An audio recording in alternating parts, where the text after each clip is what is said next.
नमस्कार मित्रों, सुदृष्ट पीसेस के आधिकारिक यूट्यूब चैनल पर आप सभी का हार्दिक स्वागत है। साथियों, समीक्षा अधिकारी विशेष श्रृंखला का करंट अफेयर्स अथवा समसामयिकी का ये हमारा अगला वीडियो है, जिसमें हम वर्ष 2023 के अति महत्वपूर्ण और परीक्षा के दृष्टिगत अति संभावित प्रश्नों को यहाँ पर हम हल कर रहे हैं। साथियों, आज के सत्र में दृष्टि 2024 समसामयिकी घटनाओं का वार्षिक संकलन, इसका सेकंड पार्ट डिस्कस करेंगे। तो चलिए शुरू करते हैं। पहला प्रश्न आप सभी के सम्मुख है। प्रत्येक प्रश्न के लिए आपको 10 सेकंड का समय दिया जाएगा, जिसमें आप अपना उत्तर कमेंट सेक्शन में दर्ज कर सकते हैं। तो पहला प्रश्न है, निम्नलिखित में से कौन वर्ष 2030 तक नदी डॉल्फिन के संरक्षण के लिए वैश्विक घोषणा पत्र पर हस्ताक्षर करने वाले देशों में शामिल नहीं है? यह आपसे पूछा जा रहा है। तो इंपॉर्टेंट क्वेश्चन है एग्जाम पॉइंट ऑफ व्यू से। 4 विकल्प हैं, बांग्लादेश, पाकिस्तान, भारत या म्यांमार। ये आपसे पूछा जा रहा है। साथियों, डी ऑप्शन है यहाँ पर हमारा बिल्कुल करेक्ट हो जाएगा, म्यांमार। तो टोटल 11 देशों ने हस्ताक्षर किए हैं नदी डॉल्फिन के संरक्षण के लिए। और इन 11 देशों में कौन कौन देश शामिल हैं, तो इनको आइए देख लेते हैं। पहला है आपका बांग्लादेश, दूसरा है मित्रों बोलीविया, तीसरा है आपका ब्राजील, चौथा है आपका कंबोडिया, उसके बाद आप कह सकते हैं कोलंबिया, कोलंबिया के बाद इक्वाडोर, इक्वाडोर के बाद आपका India, Bharat, Nepal, most important है, आपको पता होना चाहिए पाकिस्तान भी इसमें शामिल है, पेरू और वेनेजुएला, पेरू और वेनेजुला। तो यहां पर मित्रों डी विकल्प हमारा सही हो जाएगा, म्यांमार इस घोषणा पत्र में हस्ताक्षर करने वाला देश नहीं है। आगे बढ़ते हैं, अगला प्रश्न है क्वेश्चन नंबर 2। हाल ही में कौन सा देश आधिकारिक रूप से treaty on conventional armed forces in Europe, जिसको सीएफई कहा जाता है, इससे बाहर हो गया है? 4 विकल्प हैं, यूक्रेन, रशिया, इटली या टर्की। तो इनमें से कौन सा देश आधिकारिक रूप से officially treaty on conventional armed forces in Europe से बाहर हो गया है? तो यहां पर मित्रों बी विकल्प हमारा बिल्कुल सही हो जाएगा, रशिया। ध्यान रखिएगा, रशिया जो है ये आपका treaty on conventional armed forces in Europe से बाहर हो गया है। आगे बढ़ते हैं, अगला प्रश्न है क्वेश्चन नंबर 3। हाल ही में आयोजित वॉइस ऑफ ग्लोबल साउथ शिखर सम्मेलन 2023 की अध्यक्षता इनमें से किस देश के द्वारा की गई है? चाइना, इंडिया, इंडोनेशिया या New Zealand? Voice of global south शिखर सम्मेलन 2023, इसकी अध्यक्षता किस देश के द्वारा की गई है, यह आपसे पूछा जा रहा है। बी विकल्प हमारा सही हो जाएगा, भारत। तो वॉइस ऑफ ग्लोबल साउथ शिखर सम्मेलन 2023 की अध्यक्षता भारत के द्वारा की गई है। अगर थीम पूछा जाए तो इसकी थीम क्या थी? यूनिटी ऑफ वॉइस और unity of purpose. Unity of voice और यूनिटी ऑफ पर्पस इसकी थीम थी। वॉइस ऑफ ग्लोबल साउथ शिखर सम्मेलन 2023, जिसकी अध्यक्षता भारत ने की है हाल ही में। अगला प्रश्न है, पारे पर मिनवाता कन्वेंशन के पक्षकारों के सम्मेलन की 5वीं बैठक, इसका आयोजन कहां पर किया गया है? पारे पर मिनिमाता कन्वेंशन के पक्षकारों के सम्मेलन की 5वीं बैठक ये कहां पर आयोजित की गई है? Amsterdam Netherland, Nagoya Japan, Geneva Switzerland या सिडनी ऑस्ट्रेलिया। 4 विकल्प आपको दिए गए थे। तो पारे पर मिनिमाता कन्वेंशन के पक्षकारों के सम्मेलन की 5वीं बैठक या कॉन्फ्रेंस ऑफ पार्टीज 5 जो है, ये ध्यान रखिएगा आपकी जिनेवा स्विट्जरलैंड में आयोजित की गई है। सी विकल्प हमारा बिल्कुल सही हो जाएगा। क्वेश्चन नंबर 5, हाल ही में भारत के किन शहरों को world cities day UNESCO creative cities network में शामिल किया गया? तो यह प्रश्न आपको मैंने पहले भी बताया है इसका आंसर, तो मैं चाहूंगा आप कमेंट सेक्शन में कमेंट करके बताएं कि भारत के किन शहरों को world cities day UNESCO creative cities network में शामिल किया गया है। आगे बढ़ते हैं मित्रों, इसका आंसर आप कमेंट सेक्शन में प्लीज कमेंट करें। अगला प्रश्न है क्वेश्चन नंबर 6। हाल ही में UNEP United Nation Environment Programme के द्वारा एडॉप्टेशन गैप रिपोर्ट 2023 जारी किया गया। तो यह निम्नलिखित में से किस क्षेत्र से संबंधित है? यूएनईपी के द्वारा जारी एडॉप्टेशन गैप रिपोर्ट 2023 यह किससे संबंधित है? ओजोन परत के क्षरण से, जलवायु परिवर्तन से, आक्रामक पौधों से या कोरल रीफ विनाश से? तो एडॉप्टेशन गैप रिपोर्ट 2023 यह किस क्षेत्र से संबंधित है, यह आपसे पूछा जा रहा है। बी विकल्प हमारा यहां पर बिल्कुल सही हो जाएगा, यह आपका जलवायु परिवर्तन से संबंधित रिपोर्ट है। आगे बढ़ते हैं, अगला है क्वेश्चन नंबर 7। हाल ही में आए हरिकेन ओटिस ने इनमें से किस देश में तबाही मचाई है, यह आपसे पूछा जा रहा है। 4 विकल्प है, अमेरिका, मैक्सिको, ब्राजील या पेरू। हरिकेन ओटिस ने हाल ही में किस देश में तबाही मचाई है? तो ध्यान रखिएगा मित्रों, बी विकल्प हमारा बिल्कुल यहां पर सही हो जाएगा, अकापुल्को, मैक्सिको। तो ये नाम भी आप याद रखेंगे, अकापुल्को, अकापुल्को मैक्सिको। यहां पर भारी तबाही मचाई है हरिकेन ओटिस ने। यह किस ओशियन में आया है? तो आप कह सकते हैं पैसिफिक ओशियन, पैसिफिक ओशियन में यह तूफान आया है। आगे बढ़ते हैं, अगला है निम्नलिखित में से किसने हाल ही में 2023 state of climate services health report जारी की? इनमें से किसने 2023 state of climate services health report जारी की? अंतर्राष्ट्रीय समुद्री संगठन, इंटरनेशनल मैरीटाइम ऑर्गेनाइजेशन, संयुक्त राष्ट्र पर्यावरण कार्यक्रम, मौसम विज्ञान, विश्व मौसम विज्ञान संगठन या संयुक्त राष्ट्र जलवायु परिवर्तन? तो 2023 state of climate services health report किस संस्था ने के द्वारा जारी की गई है? यह आपसे पूछा जा रहा है। यह जारी की गई है इंटरनेशनल मीटेरोलॉजिकल ऑर्गेनाइजेशन IMO के द्वारा, जिसको हम विश्व मौसम विज्ञान संगठन के नाम से जानते हैं। तो सी विकल्प यहां पर हमारा बिल्कुल करेक्ट हो जाएगा। आगे बढ़ते हैं, अगला है question number 9, ecological threat report. Ecological threat report 2023 हाल ही में निम्नलिखित में से किस संस्था द्वारा जारी किया गया है? IEP, institute for economics and peace, IUCN, UNEP या साइट्स? तो यहां पर मित्रों ए विकल्प हमारा बिल्कुल सही हो जाएगा। जो आपका इकोलॉजिकल थ्रेट रिपोर्ट 2023 है, यह हाल ही में IEP इसके द्वारा जारी किया गया है, institute for economics and peace के द्वारा। इसको क्या कहते हैं? Institute for economics and peace, institute for economics and peace के द्वारा इकोलॉजिकल थ्रेट रिपोर्ट 2023 हाल ही में जारी किया गया है। राइट्स की भी बात की जाए तो इसका फुल फॉर्म क्या होता है? तो हम कह सकते हैं the convention on international trade in endangered species of wild fauna and flora. ठीक है, आगे बढ़ते हैं, अगला है क्वेश्चन नंबर 10, हाल ही में सबसे कम उम्र में इक्वाडोर के राष्ट्रपति का चुनाव किसने जीता है? तो सबसे कम उम्र में इक्वाडोर के राष्ट्रपति का चुनाव इनमें से किसने जीता है? 4 विकल्प हैं, डैनियल नोबोआ, रॉबर्ट फीको, ल्यूक फ्रीडन या डॉक्टर मोहम्मद मुइज्जू। तो इक्वाडोर के राष्ट्रपति का चुनाव हाल ही में किसने जीता है इसमें से? तो यहां पर मित्रों ए विकल्प हमारा सही हो जाएगा, डैनियल नोबोआ। हाल ही में ये इक्वाडोर के सबसे कम उम्र के राष्ट्रपति के तौर पर चुने गए हैं। इसके अलावा मित्रों ये सारे ही नाम इंपॉर्टेंट है हमारे लिए, क्योंकि सभी ही आप कह सकते हैं नवनिर्वाचित राष्ट्राध्यक्ष हैं। अगर रॉबर्ट फीको की हम बात करेंगे तो ये स्लोवाकिया के नए प्रधानमंत्री चुने गए हैं। स्लोवाकिया के नए प्रधानमंत्री रॉबर्ट फीको हैं। अगर ल्यूक फ्रीडन की हम बात करें तो ये आपके लग्जमबर्ग के नए प्रधानमंत्री के तौर पर चुने गए हैं, लग्जमबर्ग के नए प्रधानमंत्री के तौर पर। और डॉक्टर मोहम्मद मुइज्जू की बात करें तो ये तो अभी काफी चर्चा में रहे हैं, ये मालदीव के आप कह सकते हैं नए राष्ट्रपति के तौर पर चुने गए हैं, मालदीव। ठीक है, आगे बढ़ते हैं, अगला है क्वेश्चन नंबर 11, इजराइल ने फिलिस्तीन के आतंकवादी समूह हमास के खिलाफ कौन सा ऑपरेशन प्रारंभ किया है? यह आपसे पूछा जा रहा है। Operation iron swords, operation stop Hamas, operation eliminate Hamas या ऑपरेशन गोल्डन स्वॉर्ड्स? 4 विकल्प यहां पर आपको दिए गए थे। तो इजराइल ने फिलिस्तीन के आतंकी समूह हमास के खिलाफ इनमें से कौन सा ऑपरेशन प्रारंभ किया है? तो यहां पर मित्रों ए विकल्प हमारा बिल्कुल सही हो जाएगा, ऑपरेशन आयरन स्वॉर्ड्स। ठीक है,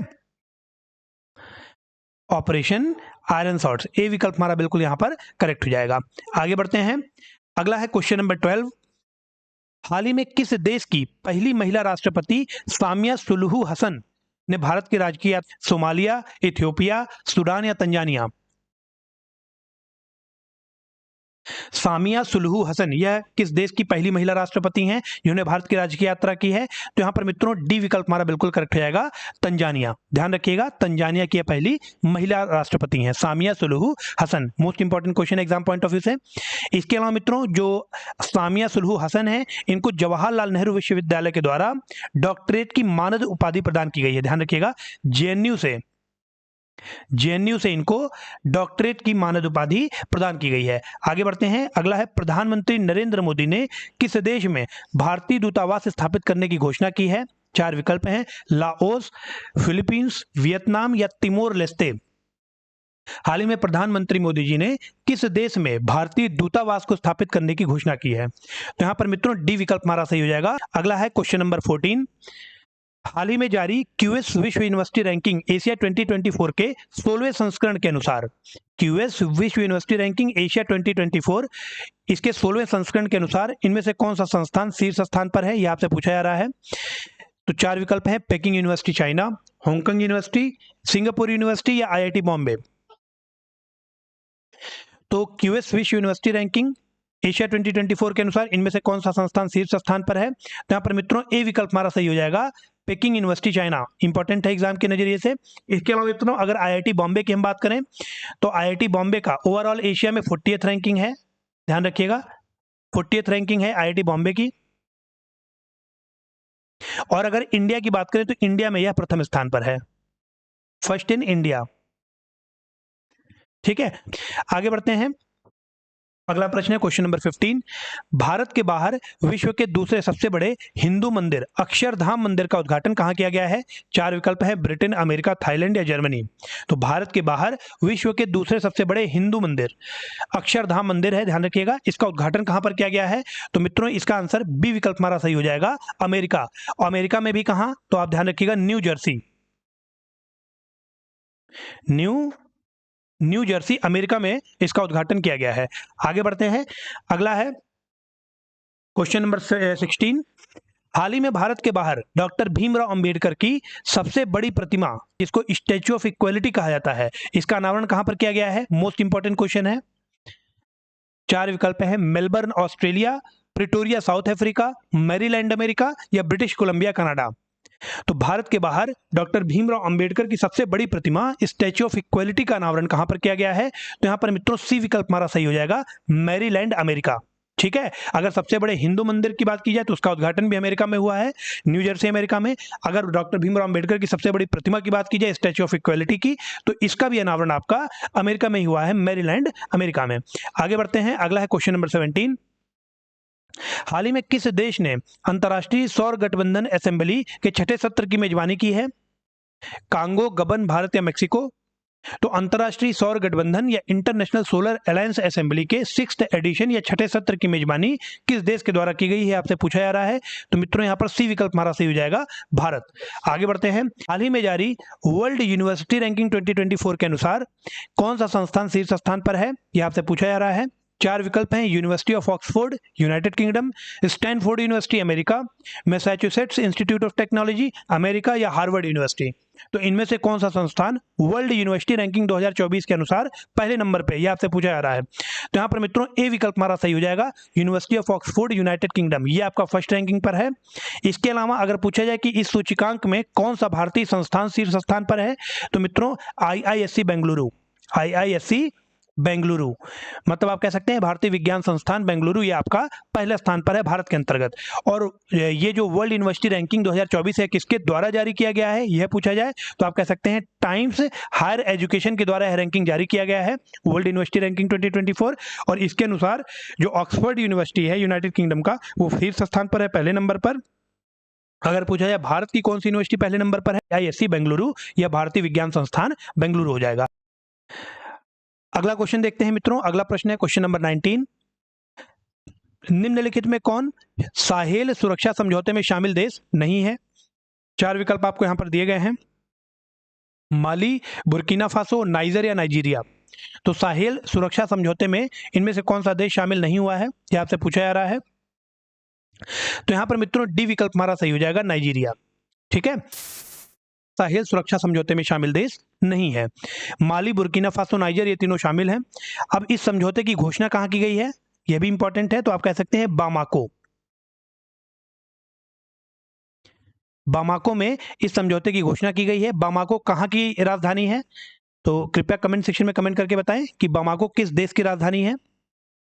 इसके अलावा मित्रों जो साहेल रीजन है अफ्रीका का मोस्ट इंपॉर्टेंट रीजन है इकोनॉमिक और डिफेंस पॉइंट ऑफ व्यू से, तो साहेल रीजन में कौन कौन से देश शामिल हैं, ये भी आपसे पूछा सकता है। तो आपका बुर्किना फासो, इसके अलावा कैमरून, चाड, गाम्बिया, गिनी, मॉरिटानिया, माली, नाइजर, नाइजीरिया और स्नेगल। तो ये कंट्रीज हैं जो आपके साहेल रीजन में शामिल हैं। एक बार इसको आप मैप में जरूर देखिएगा। यहां पर मित्रों डी विकल्प हमारा बिल्कुल करेक्ट हो जाएगा। आगे बढ़ते हैं। अगला है क्वेश्चन नंबर 20। हाल ही में संयुक्त राष्ट्र जलवायु महत्वाकांक्षा शिखर सम्मेलन 2023 का आयोजन कहां पर किया गया? न्यूयॉर्क, लंदन, पेरिस या दिल्ली। संयुक्त राष्ट्र जलवायु महत्वाकांक्षा शिखर सम्मेलन 2023 का आयोजन हाल ही में कहां पर किया गया, यह आपसे पूछा जा रहा है। तो यहां पर मित्रों ए विकल्प हमारा बिल्कुल करेक्ट हो जाएगा, न्यूयॉर्क में इसका आयोजन किया गया था। अगला प्रश्न है क्वेश्चन नंबर 21, हाल ही में दक्षिण अफ्रीका के किस शहर में गांधी वॉक का आयोजन किया गया? तो दक्षिण अफ्रीका के किस शहर में गांधी वॉक का आयोजन किया गया? डरबन, केप टाउन, जोहान्सबर्ग या प्रिटोरिया? मोस्ट इंपॉर्टेंट क्वेश्चन है ये। तो दक्षिण अफ्रीका के किस शहर में गांधी वॉक का आयोजन किया गया? तो यहां पर मित्रों सी विकल्प हमारा बिल्कुल करेक्ट हो जाएगा, जोहान्सबर्ग। सी विकल्प हमारा यहां पर बिल्कुल करेक्ट हो जाएगा। अगला प्रश्न है क्वेश्चन नंबर 22, हाल ही में यूएस न्यूज और वर्ल्ड रिपोर्ट इन दोनों के द्वारा जारी विश्व के सर्वश्रेष्ठ देशों की रैंकिंग में भारत का कौन सा स्थान है? यह आपसे पूछा जा रहा है, 7वां, 30वां या 32वां? तो यूएस न्यूज और वर्ल्ड रिपोर्ट के द्वारा जारी विश्व के सर्वश्रेष्ठ देशों की रैंकिंग में भारत का कौन सा स्थान है? तो यहां पर मित्रों सी विकल्प हमारा सही हो जाएगा, भारत का यहां पर 30वां स्थान है, 30th प्लेस है। अगर पूछा जाए कि विश्व का सर्वश्रेष्ठ देश कौन सा है इस रैंकिंग के अनुसार, तो वो आपका हो जाएगा Switzerland, Switzerland.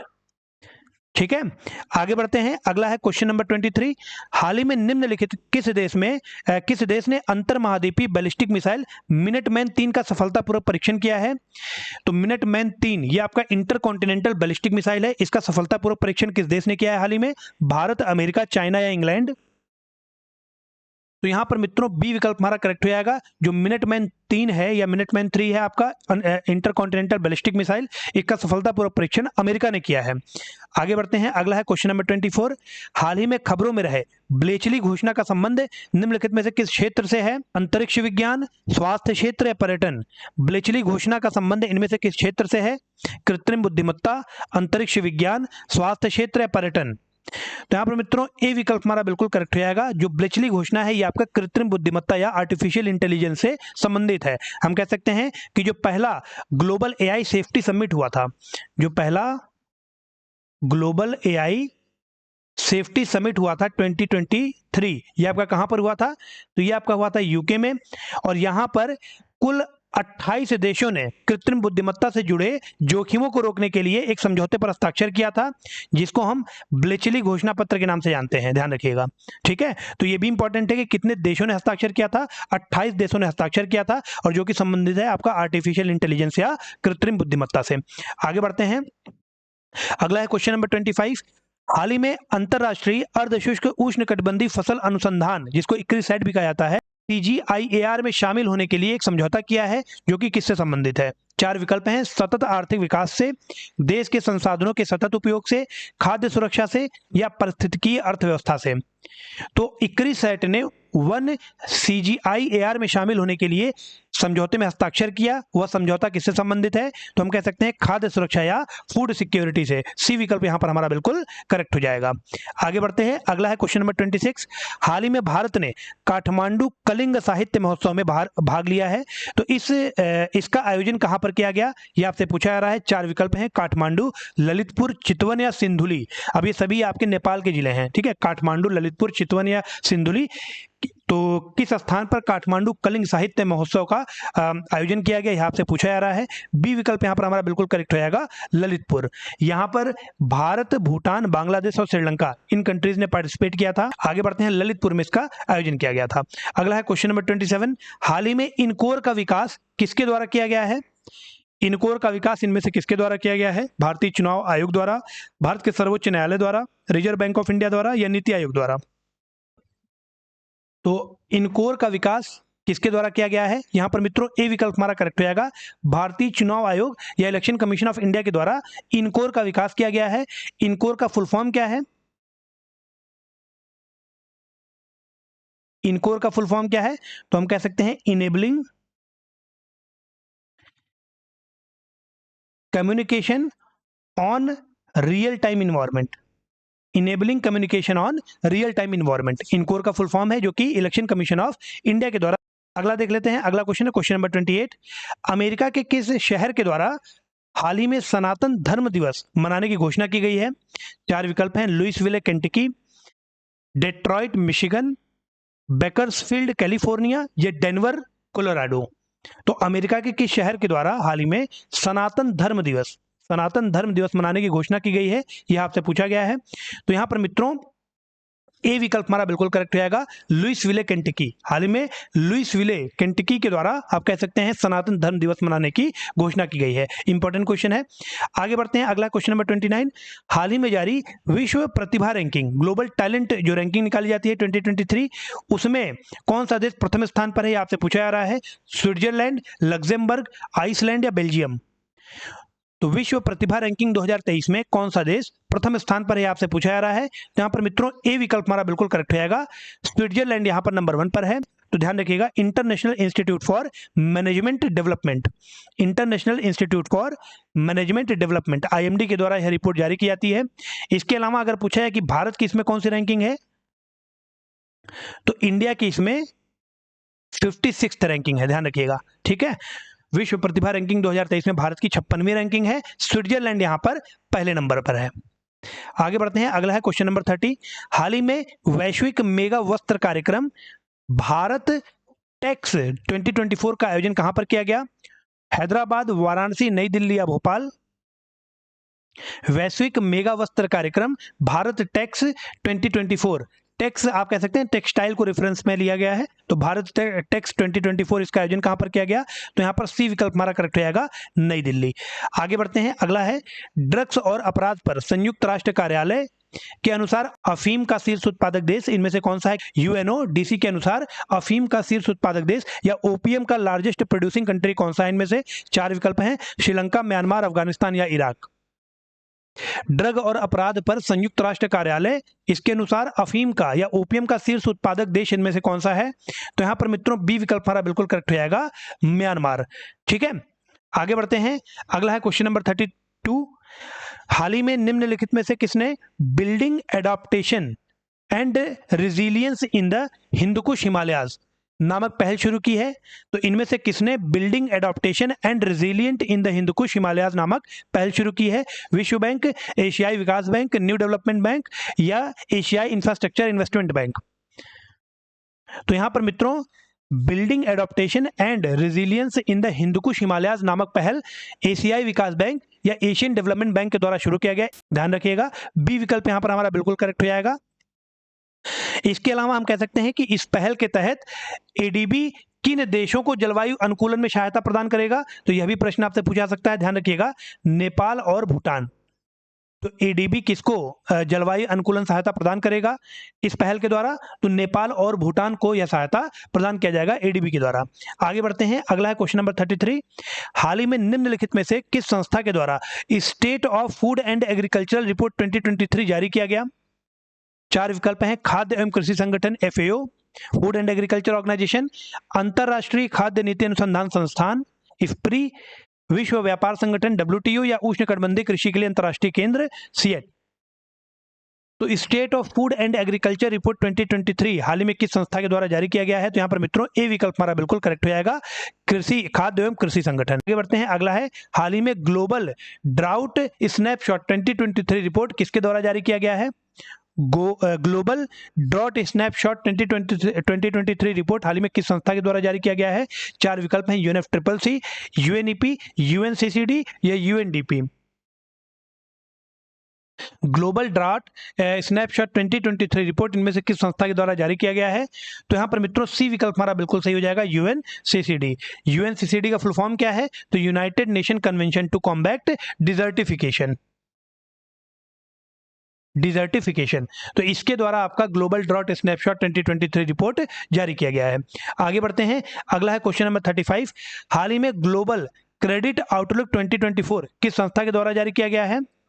Global credit outlook 2024 किसके द्वारा जारी किया गया है। Moody's, standards and Poor's, Fitch या CRISIL. Moody's, standard and Poor's, Fitch या क्रिसिल। बी विकल्प हमारा बिल्कुल सही हो जाएगा।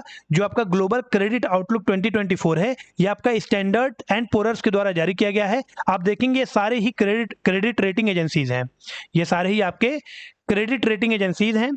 इसमें आपका मूडीज, स्टैंडर्ड्स एंड पुअर्स और फिच, ये तीनों आपके इंटरनेशनल क्रेडिट रेटिंग एजेंसी हैं। अगर क्रिसिल की बात करेंगे हम तो ये आपका इंडिया का क्रेडिट रेटिंग एजेंसी है। तो यहाँ पर ध्यान रखिएगा, बी विकल्प हमारा सही हो जाएगा, स्टैंडर्ड एंड पुअर्स।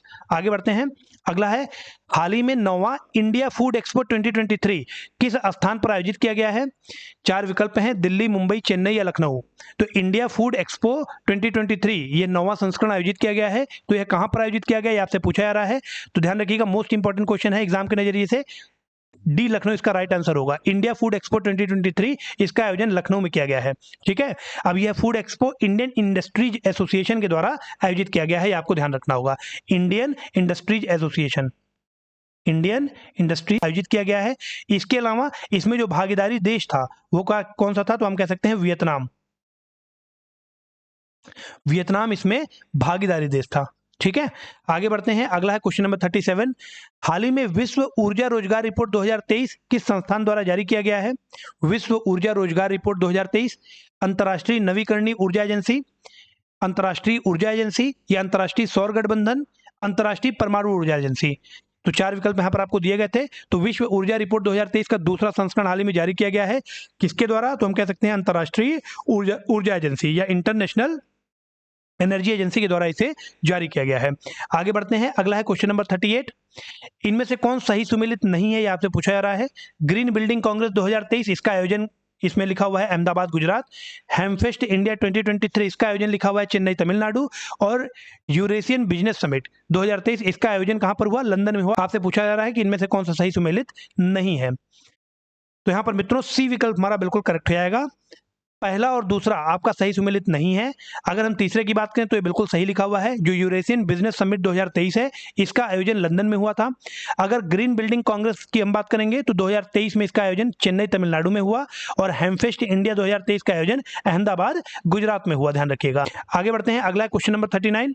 हाल ही में बीबीसी द्वारा जारी 100 प्रेरक और प्रभावशाली महिलाओं की सूची में इनमें से कौन सी भारतीय महिला शामिल नहीं है? तो ये आपसे पूछा जा रहा है कि बीबीसी ने 100 प्रेरक और प्रभावशाली महिलाओं की सूची निकाली। आपसे पूछा जा रहा है कि इनमें से कौन सी भारतीय महिला उसमें शामिल नहीं है 100 में। तो जेत्सुनमा तेंजिन पाल्मो, आरती कुमार राव, जया बच्चन या दिया। तो यहां पर मित्रों सी विकल्प हमारा बिल्कुल करेक्ट हो जाएगा, जया बच्चन इसमें शामिल नहीं है। अगर जेत्सुनमा तेंजिन पाल्मो की हम बात करेंगे तो इन्हें संस्कृति और शैक्षिक श्रेणी में शामिल किया गया है। आरती कुमार राव की अगर हम बात करेंगे तो जलवायु परिवर्तन श्रेणी में इनको शामिल किया गया है। मनोरंजन की श्रेणी में आप कह सकते हैं दिया मिर्जा को शामिल किया गया है। और एक और महिला है, टोटल 4 महिलाओं को यहाँ पर शामिल किया गया है। एक है आपकी हरमनप्रीत कौर, हरमनप्रीत कौर, इनको शामिल किया गया है खेल में, ध्यान रखिएगा, गेम में। ठीक है, आगे बढ़ते हैं, अगला है क्वेश्चन नंबर 40। हाल ही में इंडिया इंटरनेशनल ट्रेड फेयर 2023 के 42वें संस्करण का आयोजन कहां पर किया गया? India international trade fair 2023 Mumbai, Lucknow, Delhi या बेंगलुरु। तो यहां पर मित्रों सी विकल्प हमारा बिल्कुल करेक्ट हो जाएगा। जो इंडिया इंटरनेशनल ट्रेड फेयर 2023 का 42वां संस्करण आयोजित किया गया वो आपका नई दिल्ली में हुआ है। अगर पूछा जाए कि इस राज्य हैं वो कौन से हैं, तो आपका हो जाएगा बिहार और केरल, ध्यान रखिएगा, बिहार और केरल इसके पार्टनर राज्य थे। इसके अलावा अगर फोकस राज्य या केंद्र शासित प्रदेश की हम बात करें, ये तो आपके पार्टनर स्टेट थे। अगर फोकस राज्य या केंद्र शासित प्रदेश की हम बात करेंगे तो उसमें आपका हो जाएगा दिल्ली, जम्मू एंड कश्मीर, झारखंड, महाराष्ट्र और उत्तर प्रदेश। झारखंड, महाराष्ट्र और उत्तर प्रदेश। फोकस राज्य या केंद्र शासित प्रदेशों में आपका दिल्ली, जम्मू कश्मीर, झारखंड, महाराष्ट्र और उत्तर प्रदेश हो जाएगा। अगर हम देखें पार्टनर राज्यों की तो वो आपका हो जाएगा बिहार और केरला। ठीक है, और इसका आयोजन कहां पर किया गया? तो नई दिल्ली में इसका आयोजन हुआ है। सी विकल्प यहां पर हमारा बिल्कुल करेक्ट हो जाएगा। आगे बढ़ते हैं, अगला है हाल ही में वर्ष 2024 के लिए अंतर्राष्ट्रीय चीनी संगठन इंटरनेशनल शुगर ऑर्गेनाइजेशन का अध्यक्ष किस देश को चुना गया है? 4 विकल्प हैं, ब्राजील, मेक्सिको, बांग्लादेश या भारत। अंतरराष्ट्रीय चीनी संगठन या आईएसओ इंटरनेशनल शुगर, इनमें से किन्हें चुना गया है? तो यहां पर मित्रों डी विकल्प हमारा बिल्कुल सही हो जाएगा, भारत को आईएसओ का अध्यक्ष चुना गया है वर्ष 2024 के लिए। अगला है क्वेश्चन नंबर 42। हाल ही में भारत के निम्नलिखित में से किस राज्य ने भारत के पहले टेलीकॉम सेंटर ऑफ एक्सीलेंस के निर्माण को मंजूरी प्रदान की है? मोस्ट इंपॉर्टेंट क्वेश्चन है। उत्तर प्रदेश, महाराष्ट्र, पश्चिम बंगाल या तेलंगाना।